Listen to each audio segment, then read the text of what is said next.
There was another simulation event or drill held in 2022 named Catastrophic Contagion.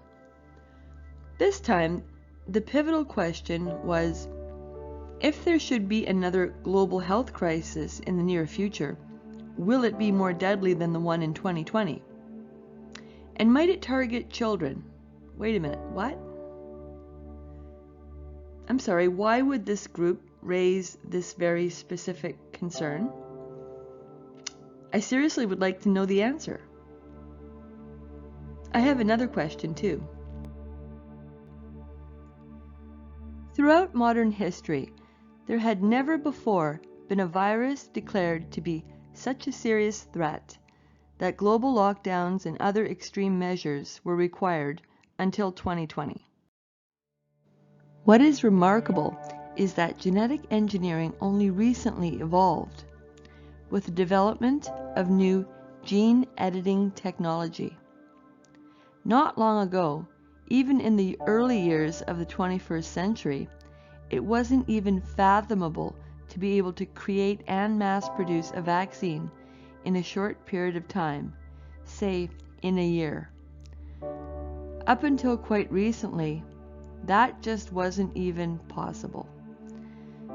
That is why I find it so ironic that the first virus deemed to be so contagious and so deadly on a global scale came along shortly after the new technologies were in place.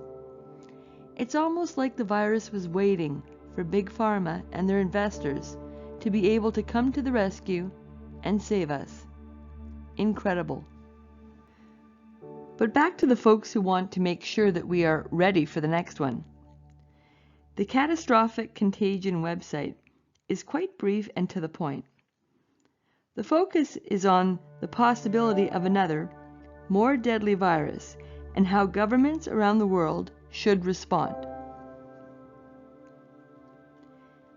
Just as with Event 201, a key concern is the expected spread of misinformation and disinformation, terms which are not, however, defined. Well, that's okay.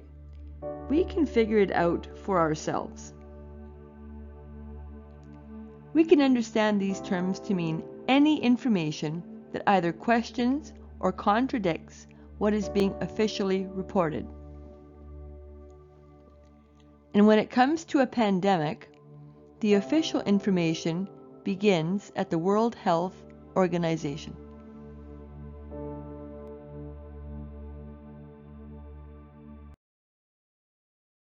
What happened in WHO, but maybe Sylvia, you were there when it happened.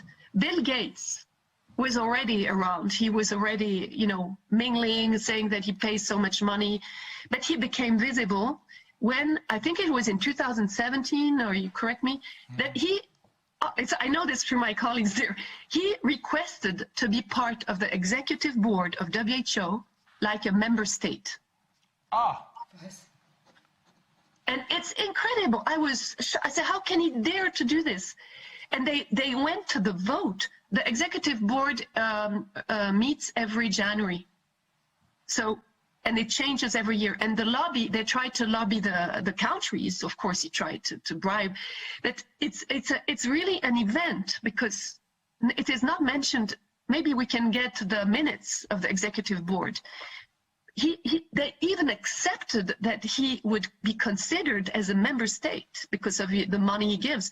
So this is unprecedented in a constitution of member states. Is he now being considered as a member state? Not officially. But unofficially? Not that I know. Not that I know. Maybe there are documents. Unofficially, yes. And that's probably because that's why he has this immunity, right? He has total immunity in Switzerland. Okay. Unofficially, he probably holds that kind of status, right? Yeah, yeah. I can tell you why it is very suspicious is because I think he has done something with every member state, the same contracts. What I found out with Swissmedic is the FDA of Switzerland, is because I gave the paper to a journalist and now I don't even find it. I can't find it. The Swiss medic has signed a contract with Bill Gates and WHO. Aha. And this is abnormal.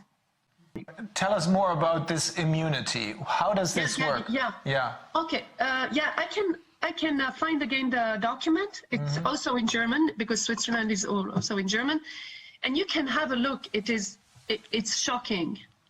It's the normally NGOs, because I have been an NGO and I'm an NGO activist with academics in the UN since 20 years. An NGO has a status of accreditation to the United Nations. You can come and speak, you're an observer, but you cannot intervene in many things. And you don't have immunity. If you open an office, you are submitted to taxation. Gavi has no taxes to pay. This is very strange.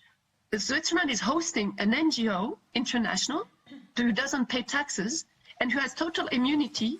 There are clauses in there. You can just read them. I will find it for you. I mean, the police cannot come and take a computer. If there is a criminal problem in the office, the police cannot get in. So they're criminally immune. Yes, criminally immune from any criminal sanctions.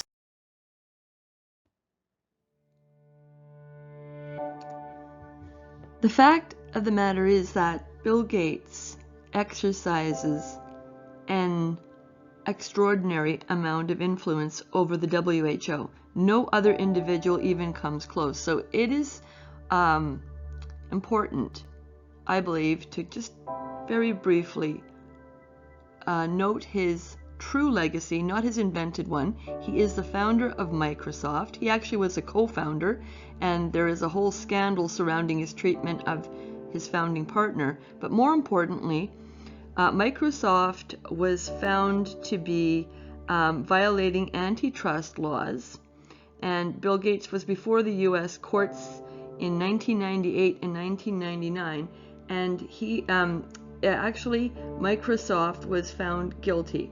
And despite the ruling, and despite a failed appeal by Bill Gates and Microsoft, Microsoft was not broken up, which is what is supposed to happen to a giant corporation that violates antitrust laws, because that corporation can harm the public, definitely harm other competitors in the industry, and damage the entire economy. So yes, under the administration of George W. Bush and Dick Cheney and the others, they decided to leave Microsoft intact. This definitely is worth mentioning. So now let's return back to that clip of my previous video called Down the Rabbit Hole, where we can continue our discussion of the WHO and Bill Gates. This should lead to another important question. Who runs the WHO? Like the WTO, the WHO is an international organization. There isn't space here to go into detail about the WHO, so I will have to publish an article on this topic in Erasing Eden News in the coming weeks. For now, it is important to understand that in the event of a global health crisis, the WHO assumes a position of authority, able to dictate policies that the member nations are expected to follow.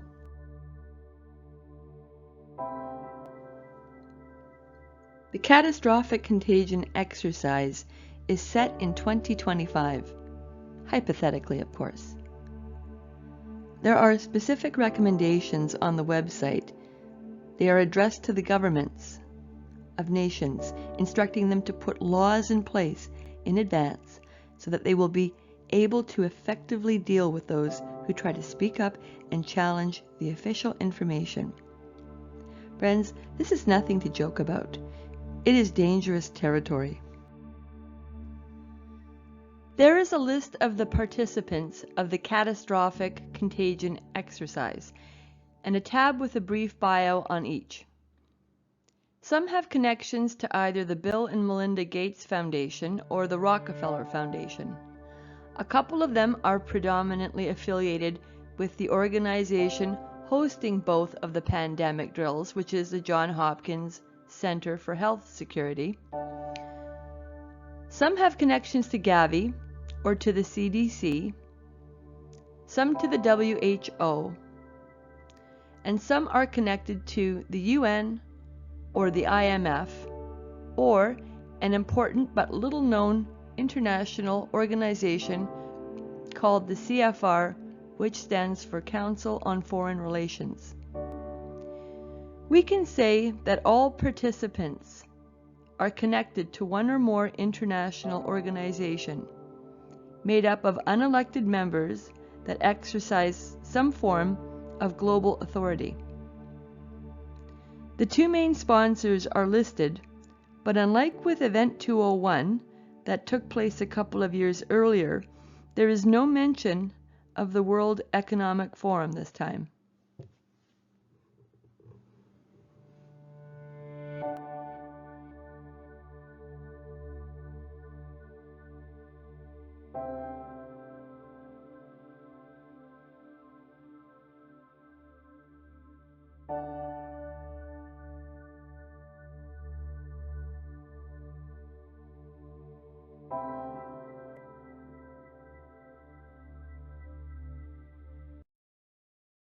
What's fascinating is that in March of 2021, the Nuclear Threat Initiative, and you heard what I said correctly, NTI, the Nuclear Threat Initiative, hired by none other than Dustin Moskowitz, the co-founder of Facebook, was the one that forecast that in May of 2022, we would have an outbreak of monkeypox. Now, you heard the dates right. Wow.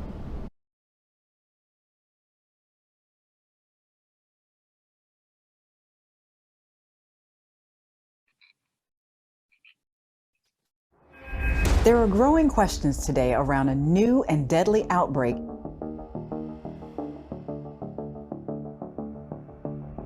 Scientists determined that this monkeypox virus was engineered.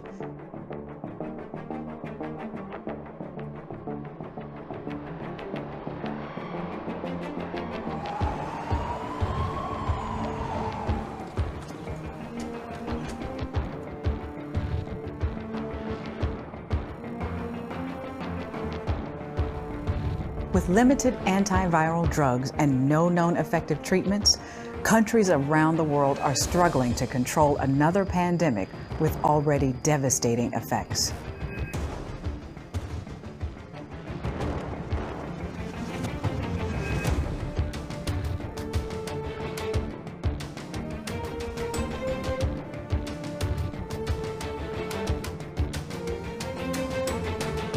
Seeing far fewer cases in countries where governments took early and decisive action. And some international experts are urging the WHO to adopt a phased approach to warnings.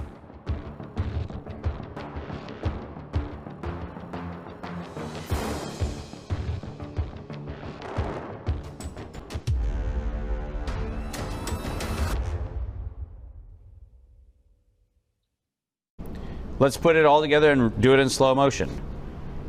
March of 2021, the Nuclear Threat Initiative that was funded by Facebook's co-founder Dustin Moskowitz forecast an outbreak of monkeypox in May of 2022. Wow. Predictive programming, telling you what we're about to do to you. Published it.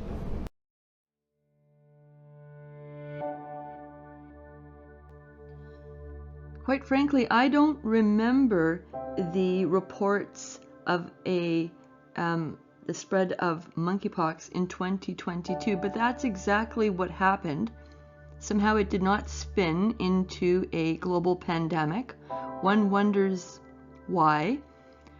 In May of 2022, NTI put out a statement regarding the drill that they put out in cooperation with the Munich Security Conference, explaining the tabletop exercise and trying to dispel the misinformation or disinformation on social media about their exercise. So once again, it seems that a lot of people were paying attention.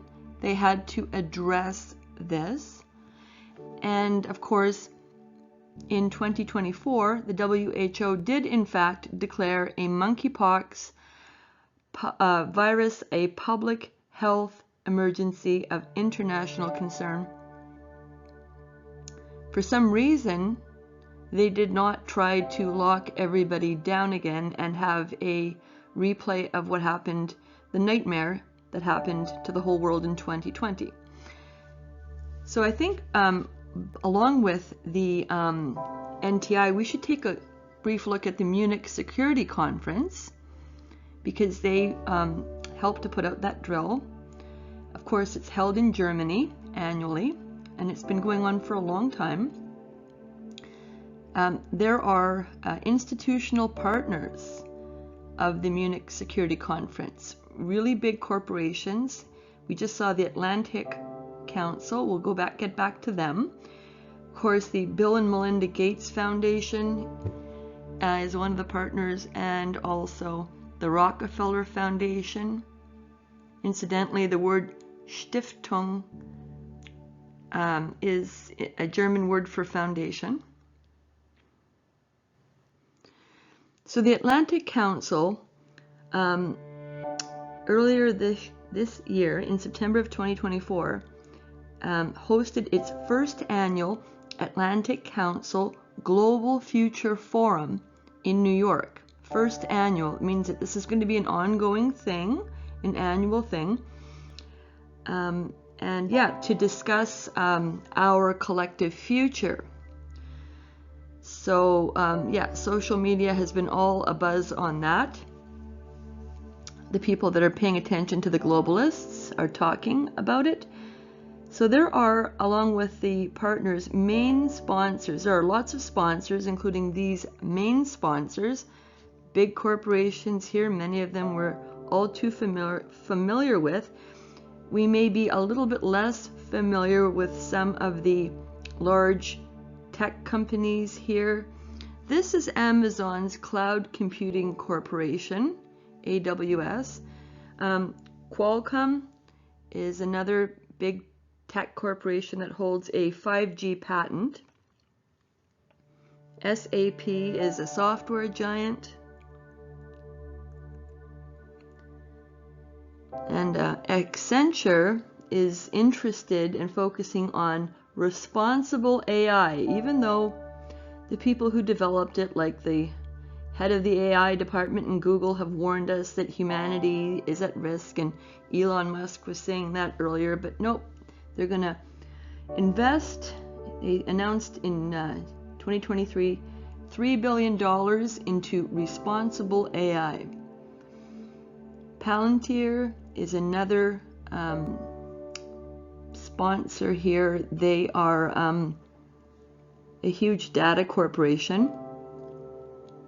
They've been called Silicon Valley's most secretive unicorn. A unicorn is a corporation that is already worth $1 billion at its startup. And they're all about data mining and surveillance.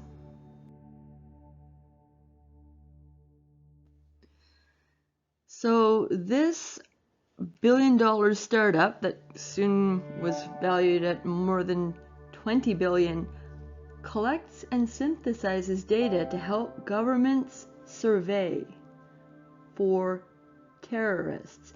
And they're named after the orbs from the Lord of the Rings that could, quote, see and control people. Oh, isn't that nice?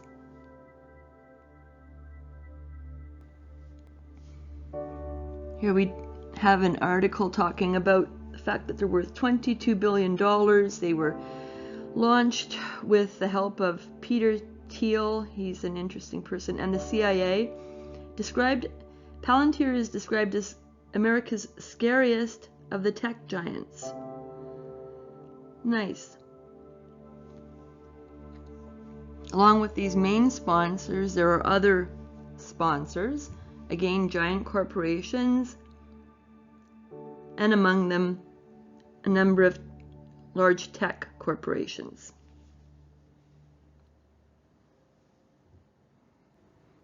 So Planet is a corporation that is all about satellites. Infineon is involved with decarbonization in the Internet of Things. That's about as frightening as the Bill Gates-led plan to dim the sun. Capgemini is collaborating with IBM in quantum computing. Here we've got another company called Dataminer and Oracle and Leidos. They were awarded the CDC's National Healthcare Safety Network modernization contract, and they're involved in AI. It's about cybersecurity, AI, and protecting our health. They're addressing the world's most vexing challenges in national health and security. Again, health and security that just go together like peanut butter and jam. So along with the partners and sponsors, there are other corporations that are supporting them. They're supporting the Munich Security Conference in various ways. They held something called a tech accord in order to combat deceptive use of AI in the upcoming 2024 elections. And they enlisted all these wholesome corporations, many who have a track record similar to Microsoft, being brought before the U.S.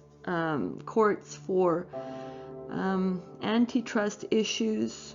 Anyways, so they're gonna keep things on the ethical up and up, and be our watchdogs.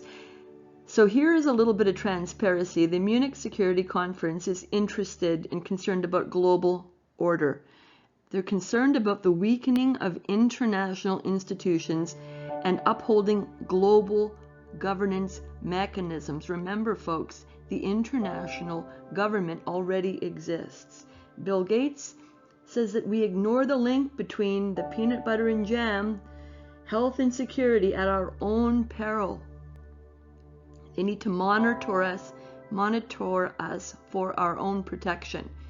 And war lingo here, we need to build an arsenal, he says, of new weapons against this invisible enemy, the diseases, the viruses. So we're not going to use machine guns and bombs. We're going to use vaccines, drugs, and diagnostics, and we're going to combat this enemy and go to war. So in 2022, Justin Trudeau was the keynote speaker. They were proud that a high-level government delegation from Canada, Trudeau and his sidekick Chrystia Freeland, they must have admired them just a few months earlier. They must have, the Munich Security Conference must have admired the way they handled the Ottawa protests when all of the peaceful Canadians went down and tried to get his attention by honking because the Prime Minister was completely ignoring us. They obviously liked the way he accused them of all sorts of things that were untrue. So once again, don't forget, poor oversight and gaps in global governance is a big concern.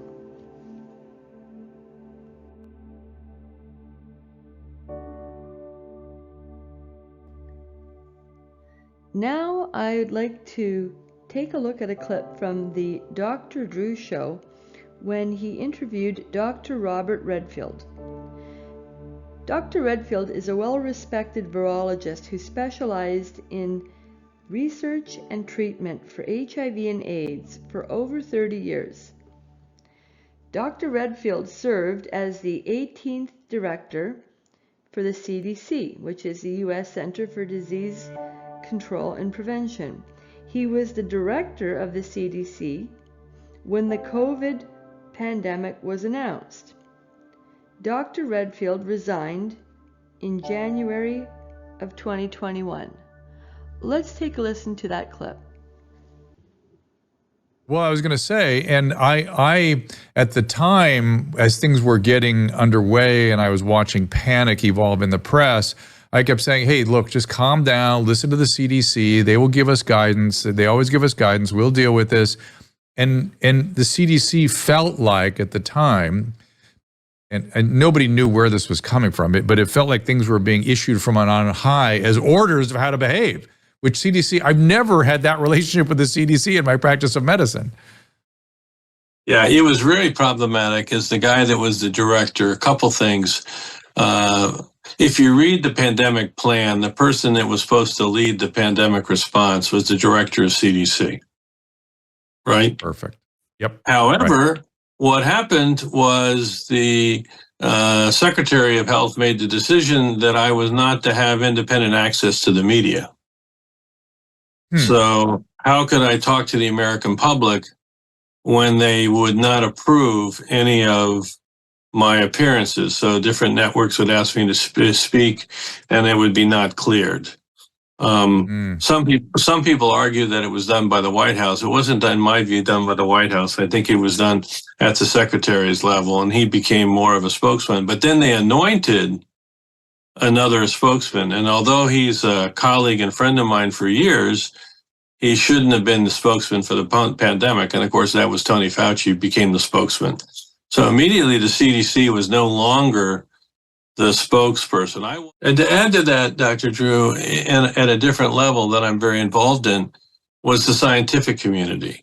Because my assessment as a virologist in January of 2020 was that there were two hypotheses for this pandemic. One was spillover, and one was a laboratory accident. And as we got into late January, for me, the scales were tipping that this was a laboratory accident. And I tried to argue with Collins and Fauci about the need to have a very open, honest, scientific debate about the two hypotheses. And all I know, they had a call, which I wasn't included in February, with a small group of scientists, and they immediately coalesced around that anyone who thought like I did that it could have come from the laboratory was a conspirator. The only answer to this was spillover. They published that wedding announcement in Lancet that Jerry Farrar helped put out, which was a list of about 20 to 30 scientists signing it, that there's only one explanation, it's spillover. And those of us that tried to make the scientific argument that this was a laboratory accident from gain-of-function research gone bad, we all got ostracized. But the U.S. scientists and the European scientists went on a rampage to say it had to be the wet market. The proximal urgent paper, the Lancet wedding announcement, which, as you point out, they both were opinion pieces. They weren't science. Yep. There was a setup to say this was the wet market because they wanted to link it to SARS. They wanted to link it to MERS. And my view is they wanted to protect gain-of-function research. They didn't want any scrutiny that somehow this might have happened as a consequence of gain-of-function research, which obviously I believe that the COVID pandemic, which killed more than 20 million people, was a direct consequence of science. It wasn't a direct consequence of nature. And does the fact that there was this weird inability to have discourse about where this came from have anything to do with the fact that the National Security Council, rather than public health, began running or dictating some of the pandemic policies, and then the Department of Defense seemed to have been very involved in something that had nothing to do with them? Dr. Drew, I don't know for certain, but I can say the following. Clearly, the research done in the Wuhan lab, yes, it was funded by NIAID, but this much. It was funded by the State Department and USAID and the Defense Department.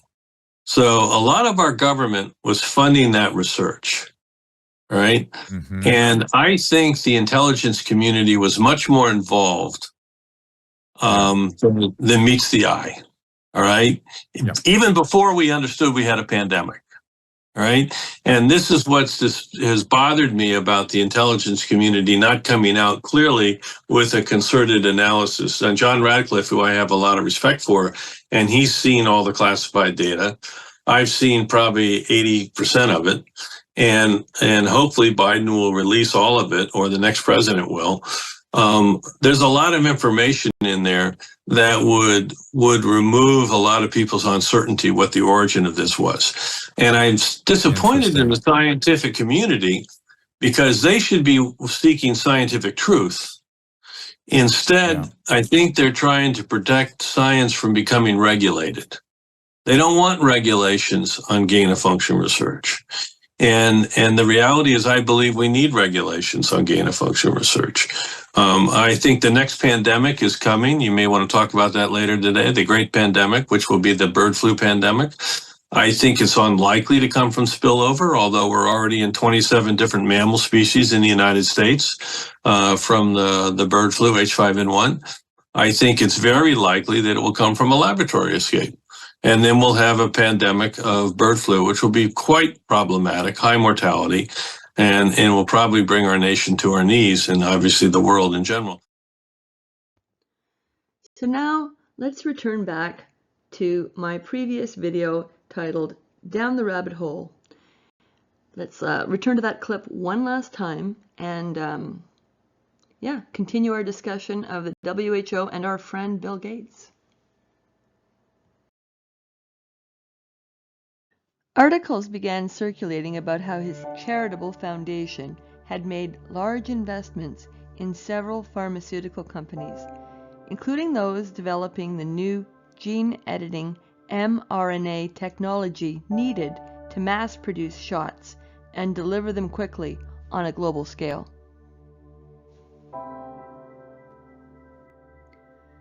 Older articles about an organization called Gavi also began to resurface in 2020. Gavi was involved with immunizing people in poor countries. What was becoming clear is that a wealthy individual who was not a farmer and not a doctor had somehow acquired an enormous amount of control over food and medicine production globally. And it seems to me that we elect governments to manage these sorts of things, don't we?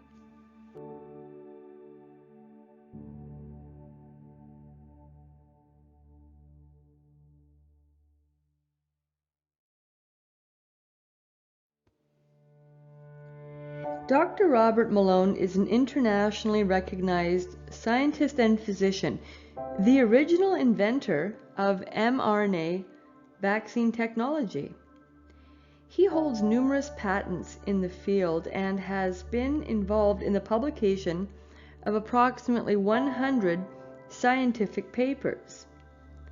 Like Dr. Robert Redfield, Dr. Malone refused to go along with what he saw as false information being told to the public during the COVID-19 pandemic.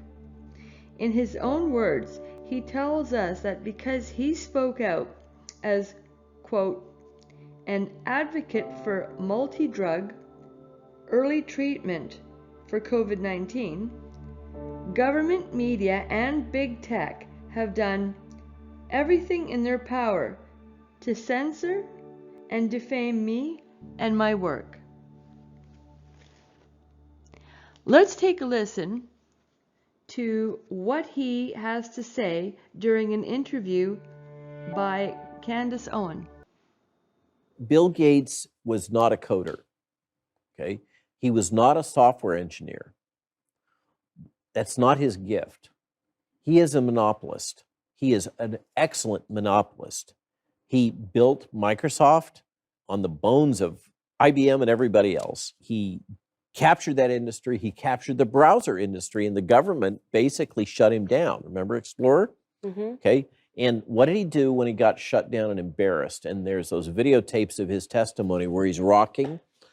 Videotape deposition of Bill Gates. During the 18-month trial, Gates gave hours of videotape testimony. What were the non-Microsoft browsers that you were concerned about in January of 1996? That month. Yes, sir. And what about it? What non-Microsoft browsers were you concerned about in January of 1996? I don't know what you mean concerned. What is it about the word concerned that you don't understand? Okay, you got a background in psychology.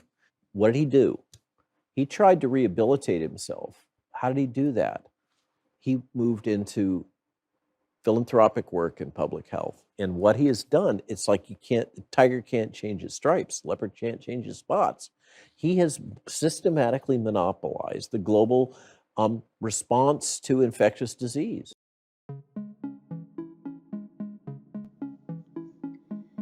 Shortly after his 2-year Supreme Court battle had ended, Bill Gates began appearing on TV talk shows. He appeared on the Rosie O'Donnell show with a casual new look. He wore a cozy-looking gray pullover sweater.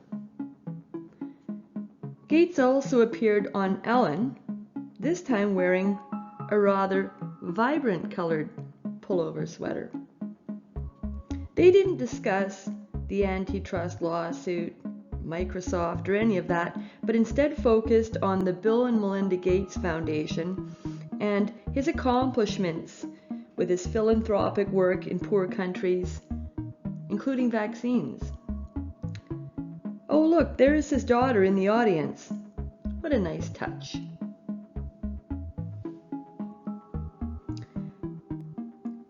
Gates made other TV appearances, always sporting that new casual look with his pullovers.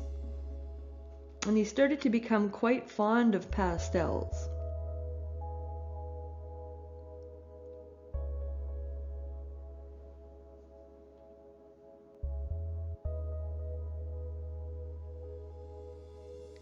But it would be too much for them both to be wearing pink sweaters.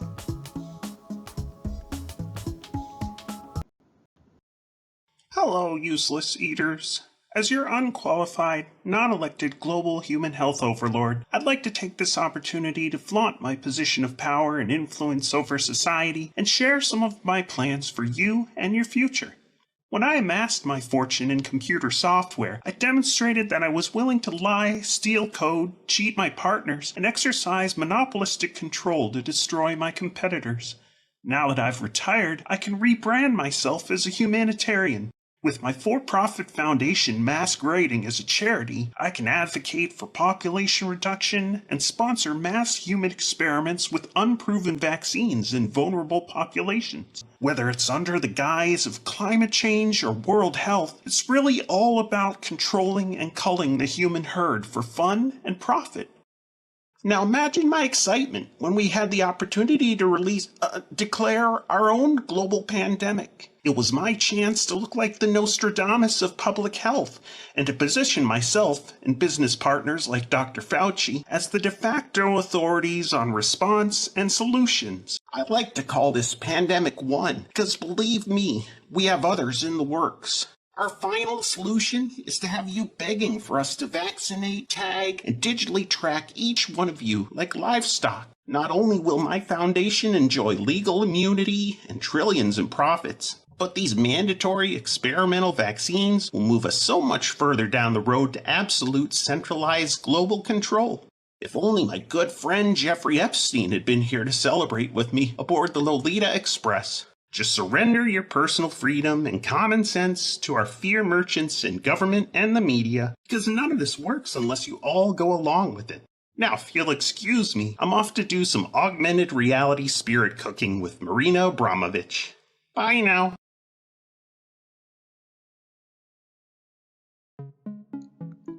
Do you remember when NBC became MSNBC? NBC and Microsoft formed a partnership for 16 years, and one wonders, could this have been an advantage during the pandemic crisis, giving Bill Gates quick access to get on the air and sound the alarm, warning us all?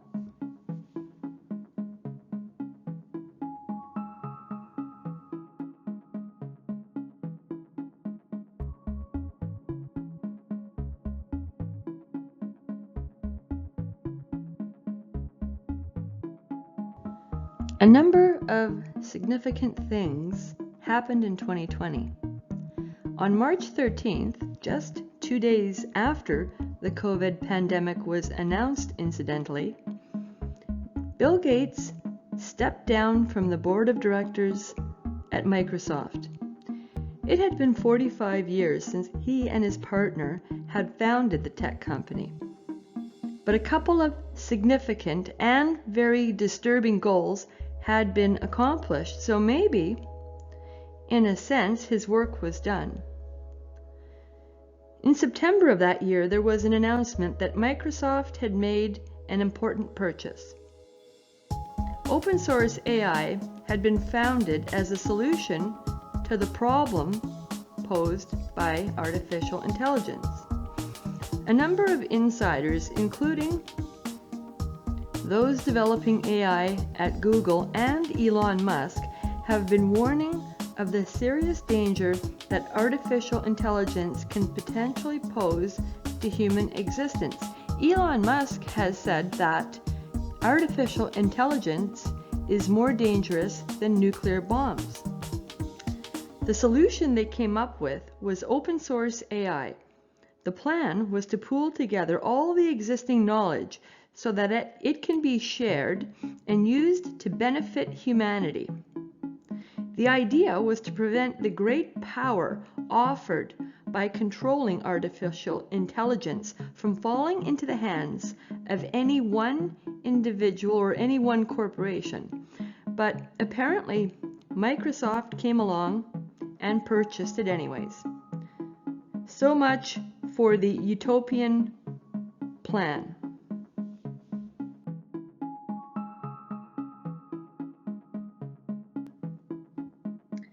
This announcement came in September, but let's rewind back to March when an international patent that Microsoft had applied for in mid-2019 was registered. On March 26, 2020 to be precise, an international patent for a device that will monitor human body activity, unquote, and award cryptocurrency accordingly, was approved.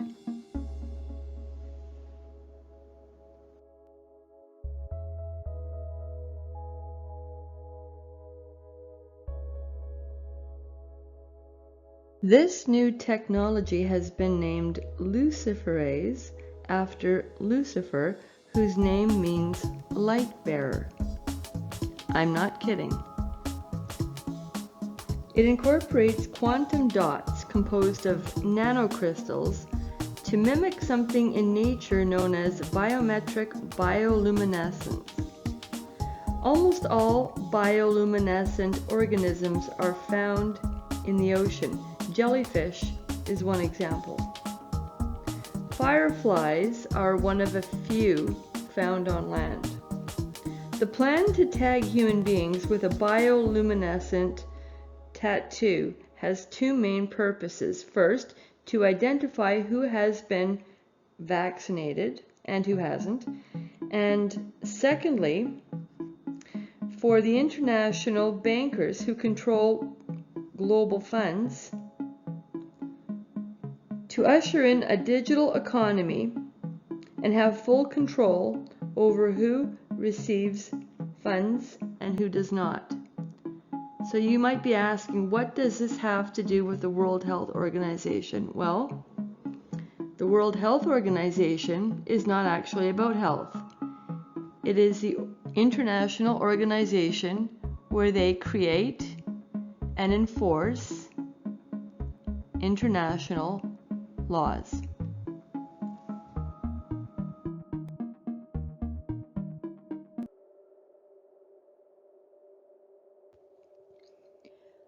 For those of us who study prophecy, this immediately calls to mind a particularly chilling passage in chapter 13 of the book of Revelation.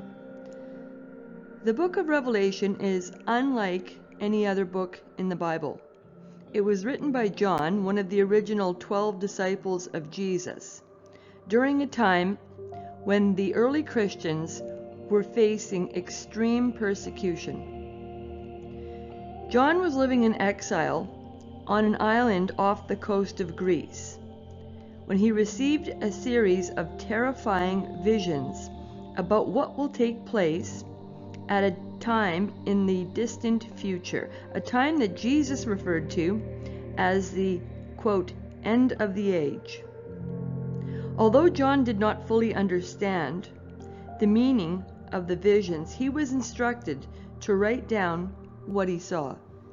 So let's read what it says in Revelation chapter 13, verses 16 to 18. Also, it causes all, both small and great, both rich and poor, both free and slave, to be marked on the right hand or the forehead, so that no one can buy or sell unless he has the mark, that is, the name of the beast or the number of its name. This calls for wisdom. Let the one who has understanding calculate the number of the beast, for it is the number of a man, and his number is 666. In Revelation chapter 14, there is a clear warning not to take this mark. Let's read a couple of verses. Verses 11 to 12, and the smoke of their torment goes up forever and ever, and they have no rest, day or night, these worshippers of the beast and its image, and whoever receives the mark of its name. Here is a call for the endurance of the saints, those who keep the commandments of God and their faith in Jesus. We are told that those who take this mark forfeit their place in the kingdom of God after this lifetime. In other words, those who take the mark lose their soul. 5 years ago was the first time I heard Elon Musk talk about the transhumanist goal of being able to download people's thoughts and upload different thoughts in their minds. DARPA has been developing mind control techniques for many years. Please go to erasingeden.com and in the video library, under the category Disruptive Technologies, there are a number of eye-opening videos that you can watch. In this dystopian scenario, it's important to realize that a person is no longer made in the image of God. He or she now reflects the image of something else.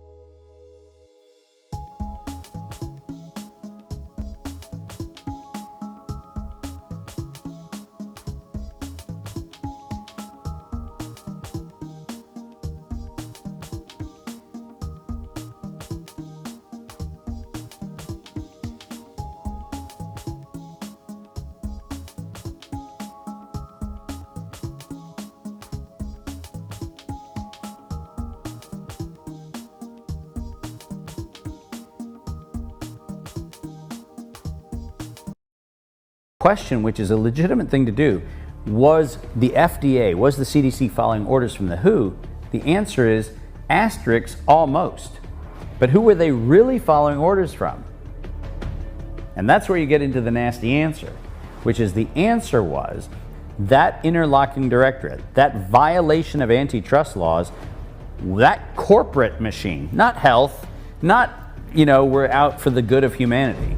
That corporate criminal conspiratorial organization that was guilty at the time of racketeering, was guilty at the time of interlocking directorates, all felonies, was guilty at the time of price fixing, another felony, which was guilty at the time of actually suppressing commercial alternatives, which is called market allocation, another felony. That criminal organization announced that it was going to take over the world, and they did. But we have to name the names. It wasn't just the World Health Organization. Anybody thinks that Tedros is smart enough to pull this off is delusional. He's a puppet. and there's a giant stick up his ass, which is what's making his mouth move. But who's moving the stick for the puppet? And that is, welcome, Gates and Rockefeller.